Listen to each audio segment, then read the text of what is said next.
afternoon. I tried to, well, I actually did post a video last week, but I quickly removed it. The reason for that is we saw the oncologist last week. His surgeon referred us to this. I don't think he's anything significant as far as oncologist. He was just in the list.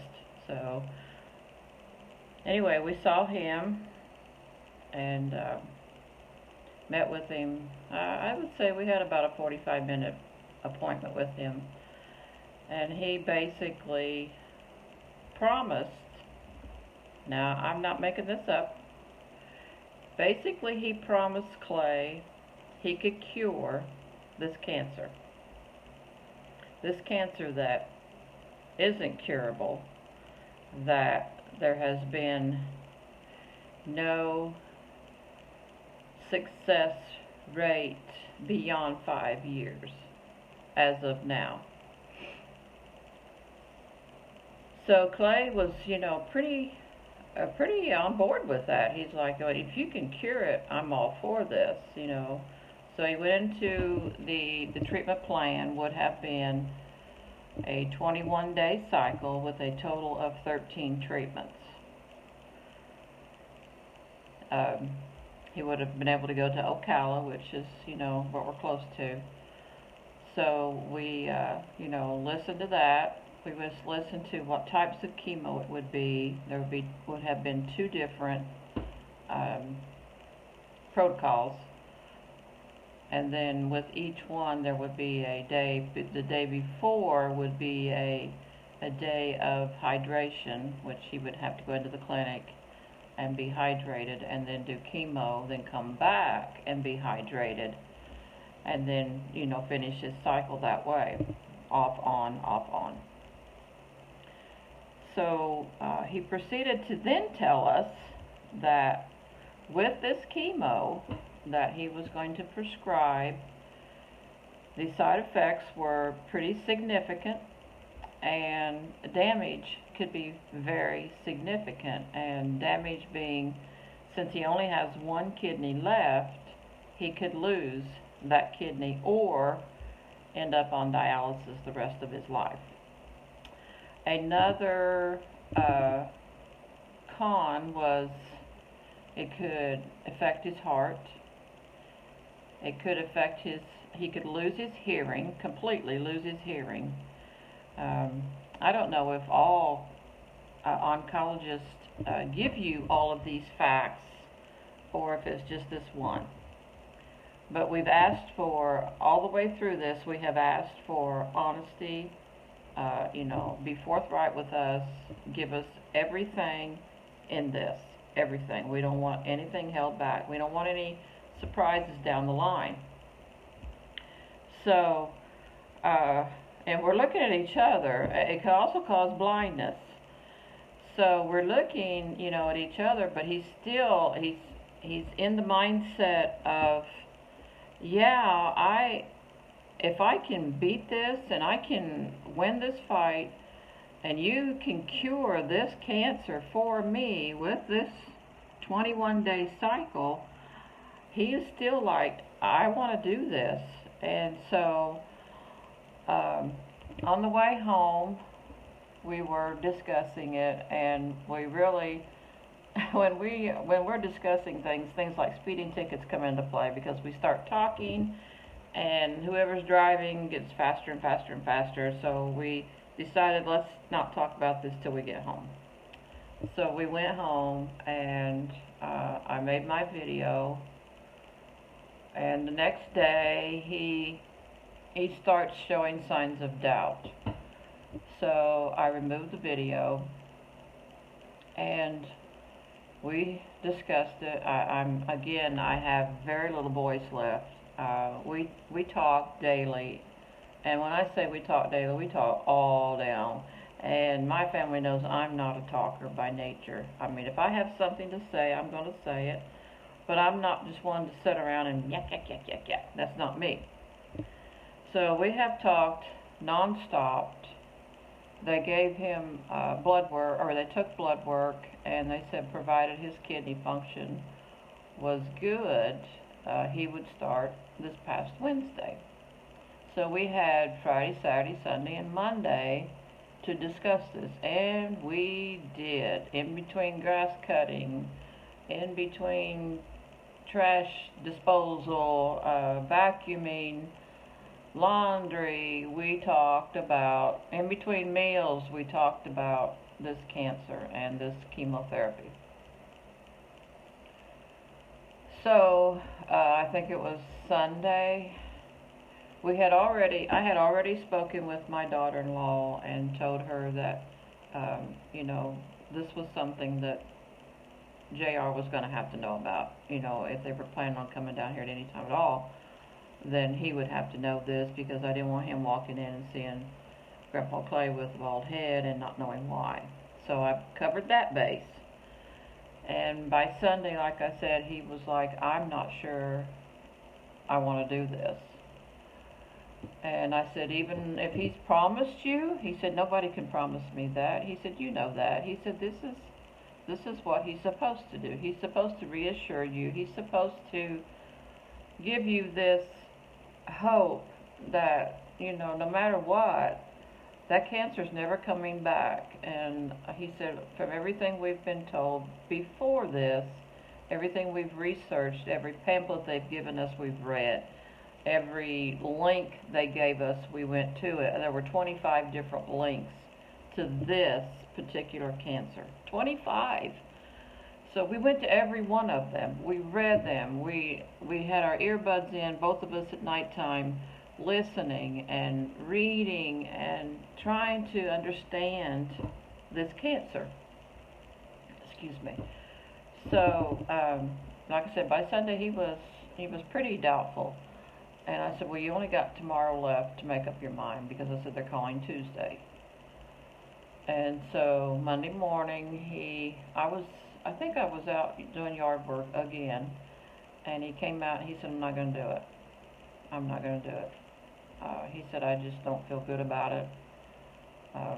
In the beginning, he said, I felt like he was giving me some hope, but I also felt like that these side effects and these definite things that can happen, he said, I can't lose this kidney that I have left. I can't do that. And I said, I understand that. I understand completely. And I said, it's your choice. It is absolutely his choice. But he said, I can't go into this and do this knowing that I might lose this other kidney. And I said, I would be there with you. I said, I would do the same thing. I would infuse it. And he said, I also don't want to lose my hearing, which is a fairly significant risk with this chemo. It's quite a few people have lost their hearing.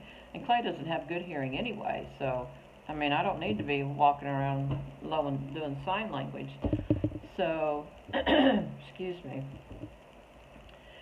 That was, the two major things that, and the fact that it could affect his heart, which all chemo can affect your heart. Radiation, we've already dealt with the fallout of the radiation. The radiation melted his, they explained it like a cheese sandwich. You put the bread and you put a slice of cheese, then you put the other slice of bread on there. You can eat it that way, but if you put it together in a microwave and you melt it, it all becomes one. And that's what happened with the tissue from the previous surgery. The radiation melted it all together, so they couldn't do a normal surgery, and that's how he lost the kidney to begin with. So anyway, back to the dilemma. Monday, like I said, he said he was not going to do it, and then Tuesday they didn't call, and he waited all day long. They didn't call, and he started the doubt again, maybe this is a sign that I should go ahead and do this. And I said, Clay, you can't second guess yourself on this. You just can't do that. I mean, you make up your mind, you decide. And this is what I was talking about in one of my other videos, is he's good at saying yes and no, but when you put it to him and you say, I can cure this, he's going to be like, oh yeah, well, I guess I can. So I said, don't second guess your decision. I said, you've made it, stick with it. We'll write it out and see what happens when we go in November for all your other testing. So Tuesday he waited all day long, they didn't call. Wednesday morning, 9 o'clock sharp, doctor calls. We don't have you approved yet through your insurance. And there's another whole side of this, but we don't have you approved yet, but your kidney function is excellent. The one kidney is doing great. So, that was a great thing to hear, because according to statistics, the kidney function on the one kidney normally drops off at least 25% after surgery. So he hasn't dropped off any. So, we were happy about that. But back to we didn't get approval yet, but we want to go ahead and get you scheduled. He said, I'm not doing it. I'm not doing it. And she said, well, that's your choice, if you change your mind. But doctor wants you to know that, he still would like for you to come in for blood work and whatnot. So Clay said, fine. So Thursday morning, doctor himself calls. He says, Clay, he said, you're really bad anemic. He said, you're really bad anemic. So we're going to give you this pill to take, and we think it'll help you. Well, he's been on an iron pill for 8 months, 9 months maybe, and he's had infusions. We knew he was anemic, but we didn't know, no one has ever told us the extent or if he had a particular anemia. So, excuse me, he goes to the pharmacy and picks up the pill. Well, prior to that, the doctor told us, in our consultation, that this chemo is going to make you sick, and we want to get ahead of that. So I'm going to call you in 3 prescriptions for nausea. But, you probably won't be that bad, but we're going to go ahead and give you 3 prescriptions for nausea. Now, this one prescription, your insurance may not pay for it. And he said, I don't want you to go in there and pay $3,000 for this pill. There'll be 3 pills. He said, I don't want you to go in there and do that. He said, you call me back, and we'll figure out a way to work it out with your insurance. So, Clay says, we don't have that kind of money laying around to pay for a $3,000. That's $1,000 a pill. So I said, well, I don't know what to tell you. If it's something you're going to have, then you'll have to get it. So anyway, the 2 prescriptions came in, and the pharmacy called and says your prescriptions are ready, and he'd already decided not to do it. So they call this new medicine in for his iron, and he picks it up and he said, have you ever heard of this pill before? And I pull the bottle out of the bag, and it's a bottle this tall, and the pills are at least that long. And I said, I've never in my life heard of this pill for iron, never. So again, we come home and we Google it, and this pill is brand new on the market, very new. I mean, it's so new that there's not any real statistics about this pill, as far as side effects, blah, blah, blah. So he finally found, even on the pamphlet that you get with your pill, the little paper, there's nothing on there about side effects. It just says side effects, and then there's nothing. So I told Clay, that's your sign right there. We ought not be taking this pill. But anyway, we come home, we Google it, and he finally finds, through Johns Hopkins, he found a brief description of this pill. It's brand new, and it's for anemia and low B12. So, side effects can cause nausea. It can cause stomach upset. It can cause, um, I'm thinking, he read them off to me and I can't remember half of them.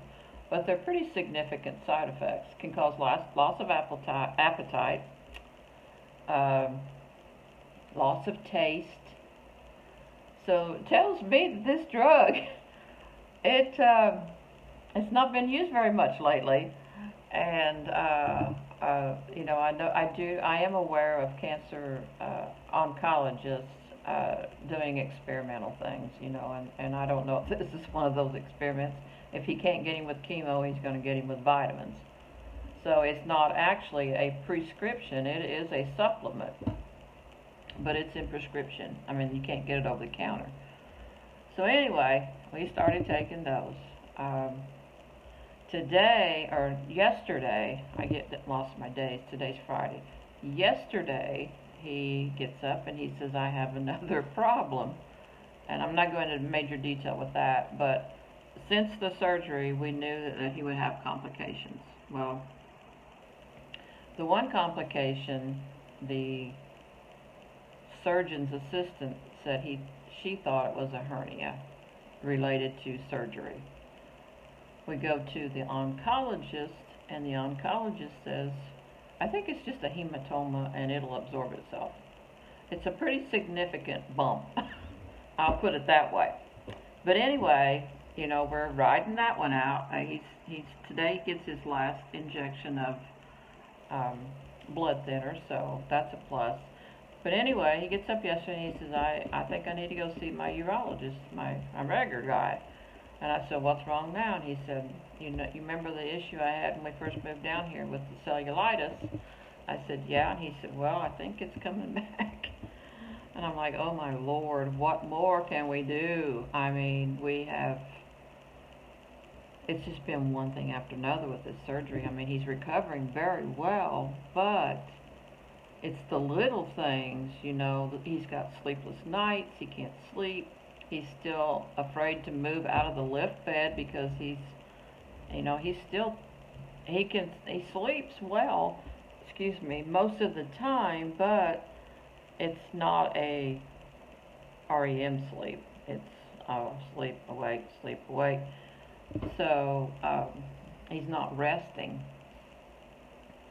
He's not eating that well right now, and now this is pre-new vitamin. He's not eating that well. He was doing really well when he first came back. When he came home, he would eat really good, but now he's a few bites and he's done. We found out that coffee wasn't good for him, for his kidneys, so he's cut back on that. And I think that makes him a little bit cranky. So he's trying to consume more water than anything.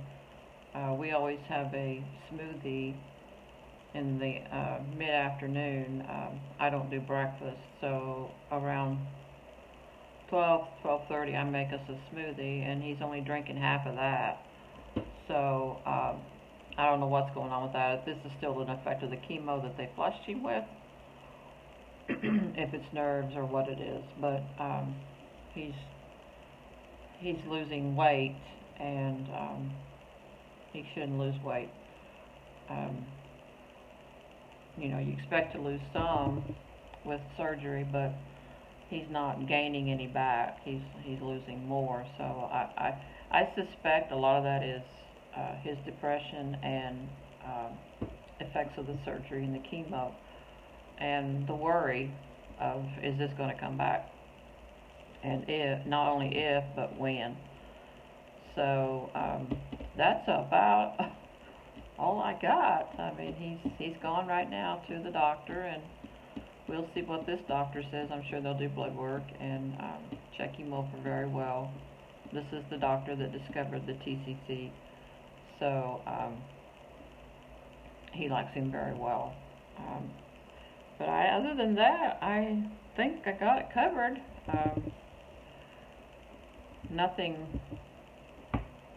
Nothing new going on down here other than, him recovering, and we're getting a lot of rain, a lot of rain. Again, my grass is going to be high, and I'll have to cut it twice, but good exercise for me. I'm just hoping that my voice comes back. It's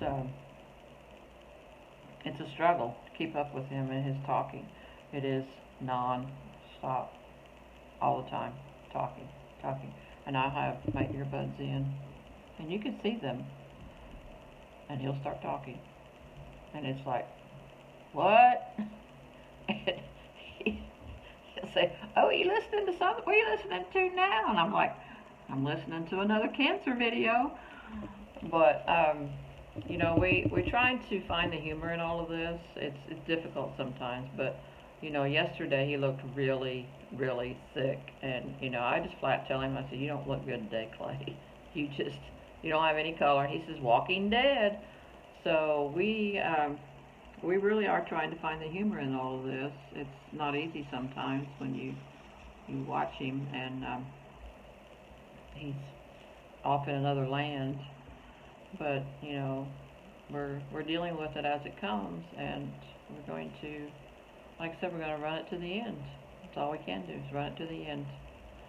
And keep praying, keep sending cards. He absolutely loves to get cards.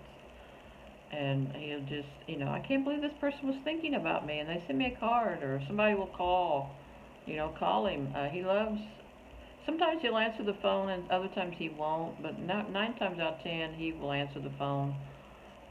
Some days he just doesn't feel like talking. But cards are good. They really bring him comfort, you know, knowing that someone else is thinking about him, and you know, helping him carry the load. It's you know, just like raising a child, the village. We need the village right now, and we need all the support we can get, because you know, we don't know if we've seen our darkest days yet. We don't know if we've reached the peak. Like I said before, we're 3/4 away up that ladder, or up that hill, and you know, we don't know what's on the other side. So excuse me, I'm gonna have to get off here. I'm not gonna be able to talk in about 5 minutes. So anyway, y'all have a good day, and thanks for watching. And you know, share my videos, because if you go on the internet and you type in bladder cancer, you can't find very many people that have posted their experiences with bladder cancer, and I need all of that information I can get. So if you will share my videos, please, I would appreciate that, because I know there are other people out there that have the same questions that we've had and still have, and you know, ins and outs of the treatment plans, and you know, just moral support. We need that. We need all of that. And you know, we're down here in a state that we're not really all that familiar with yet, and we love it here. We absolutely love it here, but we have no family here. We have very few friends, and luckily we haven't run any of them off yet, so that's a good thing. But we are you know, just hanging out together, trying to avoid the coronavirus, and wondering when we should get our flu shots. So, anyway, that's the 65 now. You know, you got to get your flu shot. So everybody get your flu shot. It'll help you. All right, you guys have a good one, and I'll talk to you soon. Bye.